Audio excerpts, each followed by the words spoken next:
ఓం నమో భగవతే వాసుదేవాయ. ఓం నమ శివాయ. లలితా సహస్రనామ పారాయణం గొప్పతనం గురించి ఈ లోకానికి తెలియజేయడానికి ఈ భూమి మీద అవతరించిన మహానుభావులలో ఈవిడ కూడా ఒకరు. ఆవిడెవరు అంటే నిజంగా జరిగిన యథార్థ సంఘటన. మన పుణ్యభూమిలో ఆ భగవంతుడితో సహవాసం చేస్తూ ఆధ్యాత్మికంగా ప్రాణంగా జీవించిన ఎందరో మహానుభావులు ఉన్నారు. అందులో ఏలూరు కమలాంబికాదేవి గారు ఒకరు. ఈవిడే లలితా సహస్రనామ పారాయణం గొప్పతనం గురించి ఈ లోకానికి తెలియజేయడానికి ఈ భూమి మీద అవతరించిన మహానుభావులలో ఈవిడ ఒకరు. రాజమండ్రిలో కొక్కొండం వెంకటరత్నం పంతులు గారు అని ఒక ఆయన ఉండేవారు. ఆయన నిత్యం తను మధ్యాంబికాదేవి ఉపాసన చేసేవారు. ఈయన ఈ కాలంలో మొట్టమొదటి మహోపాధ్యాయ బిరుదాంకితులు.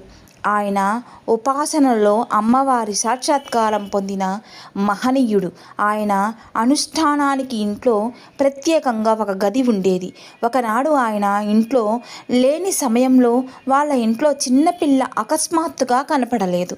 దాంట్లో ఇంట్లో అందరూ కంగారు పడి ఊరంతా వెతికిస్తూ ఉండగా ఆ వెంకటరత్నం గారు ఇంటికి వస్తారు. దాంట్లో ఇంట్లో అందరూ పిల్లల దృశ్యం సంగతి చెప్పగా ఆయన ఒక్క క్షణం కళ్ళు మూసుకొని చిరునవ్వుతో తను అనుష్ఠాన గది తెరిచి చూడగా పాప అక్కడే ధ్యానం చేస్తూ ఉంటుంది. ఆయన నెమ్మదిగా ఆ పాప దగ్గరికి వెళ్ళి కదపగా కళ్ళు తెరుస్తుంది. ఆయన ఆ పాపతో తాళం వేసి ఉన్న గదిలోకి ఎలా వచ్చావు తల్లి అనగా, ఏమో నాన్నగారు నాకు తెలియదు, కిటికీలో నుండి ఈ గదిలోకి చూస్తూ ఉండగా ఒక ఆవిడ నన్ను లోపలికి పిలిచింది, ఎలా వచ్చానో తెలియదు, ఇప్పుడు లేపేసరికి ఏమైందో కూడా తెలియదు అంటోంది. దాంతో ఆయన సంతోషించి నువ్వు కారణ జన్మురాలివి అని దీవిస్తాడు. ఆవిడే మన కమలాంబిక అమ్మ. ఆవిడ నిత్యం పూజలతో ఇంట్లో తండ్రితో పాటే కూర్చునేది. ధ్యానం కూడా సాధన చేసేది. కొన్నాళ్ళకి ధ్యాన స్థాయి మించి సమాధ స్థాయికి వెళ్ళిపోయేది. ఆవిడ యుక్త వయసుకు రాగానే సత్యనారాయణ అనే ఆయనకు ఇచ్చి వివాహం చేసి కాపురానికి పంపుతారు. అక్కడ కూడా ఈవిడ ధ్యానం చేస్తూనే ఉండేది. భర్త ఈవిడ దగ్గరికి ఎప్పుడు వచ్చినా ఒక రకమైన భయం కలిగేది. దాంతో కాపురం ఇద్దరి మధ్యలో సజావుగా జరిగేది కాదు. ఒకనాడు ఆ దంపతులు ఈ సమస్యతో మద్రాస్ దగ్గర తిరుపత్తయ్యూర్ అనే క్షేత్రంలో బాలాజీ స్వామి అనే ఒక యోగి ఉండేవారు. ఆయన వద్దకు వెళ్ళగా ఆయన ఒక్క క్షణం ధ్యానంలోకి వెళ్ళి ఇద్దరికి తలో మంత్రం ఇచ్చి మండలం పాటు ఇక్కడే ఆశ్రమంలో ఉండి ధ్యానం చేయండి అంటారు. ఆ దంపతులు అలాగే ధ్యానం చేసిన తర్వాత స్వామి పిలిచి నీకు జరిగిన అనుభవాలు చెప్పు అను కమలాంబిక అమ్మని అడుగుతాడు. దానికి ఆవిడ ఇంతకుముందు ధ్యానంలో అమ్మవారు ఉగ్రంగా కనిపించేది, ఇప్పుడు శాంతమూర్తిగా వాత్సల్యంతో కనిపిస్తోంది అంటుంది. సరే, ఇక మీ కాపురానికి ఎలాంటి ఇబ్బంది ఉండదు, వెళ్ళి రండి అని చెప్తారు. ఆ స్వామి తర్వాత వాళ్ళు ముంబై వెళ్ళి కొన్నాళ్ళు కాపురం చేసి మళ్ళీ ఏలూరు వస్తారు. వాళ్ళకి సంతానం కలుగుతుంది.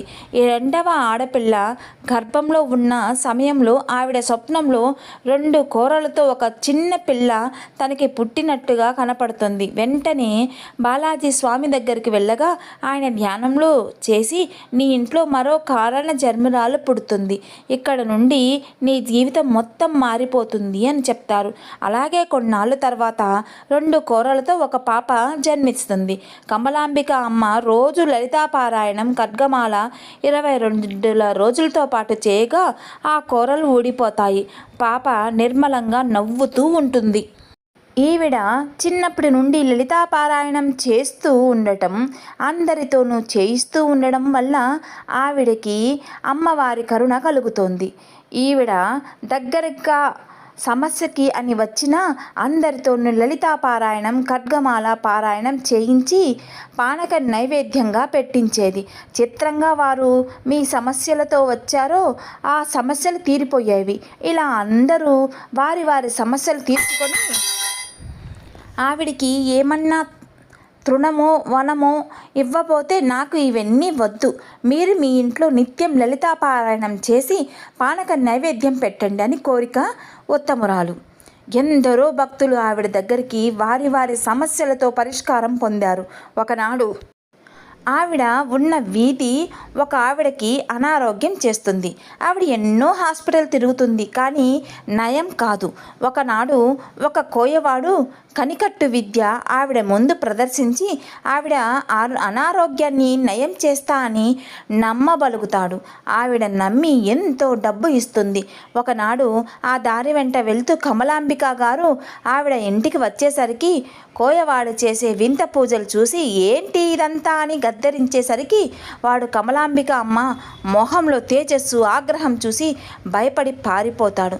తర్వాత ఆవిడ కమలాంబిక అమ్మ లలిత ఖడ్గమాల పారాయణం చేసి పానకం నైవేద్యంగా పెట్టిస్తుంది. కొంతసేపటికి ఆవిడ స్వస్థత కలుగుతుంది. ఇలా ఎవ్వరు ఏ సమస్యతో వచ్చినా ఈవిడ లలితా పారాయణంతోనే సమస్యకి పరిష్కారం చూపించేది. ఒకనాటి రాత్రి కమలాంబిక అమ్మకి కల్లో అమ్మవారు కనిపించి ఏ బిడ్డకి త్వరలో గండం ఉంది అంటుంది. మరి పరిష్కారం చెప్పు తల్లి అని కమలాంబిక అమ్మ కోరగా, నీకు నేను పరిష్కారం చెప్పాలా, ఎలా తగ్గించుకోవాలో నీకు తెలియదా అని చెప్పి అదృశ్యమవుతుంది. అన్నట్లే కొన్ని రోజులకి పాప ఆడుకుంటూ కింద పడి కాళ్ళు చేతులు వెంటనే ఆ పాపని తీసుకొని పూజ గదిలోకి వెళ్ళి, నాకు తెలిసిన మార్గం నువ్వే తల్లి అంటూ తన్మయత్వంతో లలితా సహస్రనామ పారాయణం ఖడ్గమాలతో చేసి నైవేద్యం పెట్టడానికి కళ్ళు తెరిచి చూడగా పిల్ల మామూలుగా ఉండి ఒళ్ళో ఆడుకుంటూ ఉంటుంది. దాంతో కమలాంబిక అమ్మ సంతోషించి అమ్మవారి నైవేద్యం పెడుతుంది. ఆ రోజు స్వప్నంలో తల్లి సాక్షాత్కారం జరిగి ఇచ్చి, నీకు నేను అనుగ్రహించిన శక్తి ఏనాడు నువ్వు స్వార్థానికి వాడుకోలేదు. నీ నిష్కల్మషమైన భక్తి నాకు నచ్చినది. నీకు వాక్శుద్ధినిస్తున్నాను. ఇవాల్టి నుండి పూజ గదిలో నేను కొలువై ఉంటాను. ఆ గదే నా పీఠంలా మారుతుంది అని ఆశీర్వదిస్తుంది. మర్నాడు ఆవిడ కళ్ళు తెరిచేసరికి పూజా మండలంలోకి బాలాదేవి విగ్రహం వచ్చి ఉంటుంది. ఆవిడకి ఇది అమ్మ దయ అని అర్థమవుతుంది. ఇలా ఎన్నో సంఘటనలు ఆవిడ వల్ల జరిగాయి. ఆవిడ తన వాక్శుద్ధిని కానీ తన శక్తి కానీ ఏనాడు తన స్వార్థానికి వాడుకోలేదు.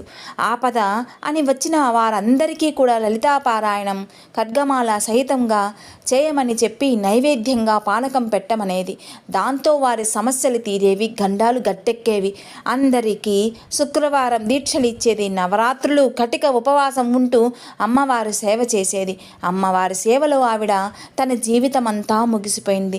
ఇప్పటికీ ఏలూరులో ఓల్డ్ కరెంట్ ఆఫీస్ రోడ్డు అగ్రహారం తూస్ బ్యాంక్ దగ్గర ఈ ఆశ్రమం ఉంది. ఫోటోలో ఉన్నవారు ఏలూరు కమలాంబిక గారు. అలాగే పక్కన ఉన్న అమ్మవారు వచ్చేసి స్వయంగా వాళ్ళ ఇంట్లో బాలాదేవి విగ్రహం ఉంటుంది. అది స్వయంగా అమ్మవారు వచ్చే ఆ అమ్మ గదిని వారి పీఠంగా మార్చుకున్నది. ఈ వీడియో మీకు నచ్చినట్లయితే తప్పకుండా సబ్స్క్రైబ్ చేయండి, షేర్ చేయండి, కామెంట్ పెట్టండి. సర్వేజన సుఖినో భవంతు.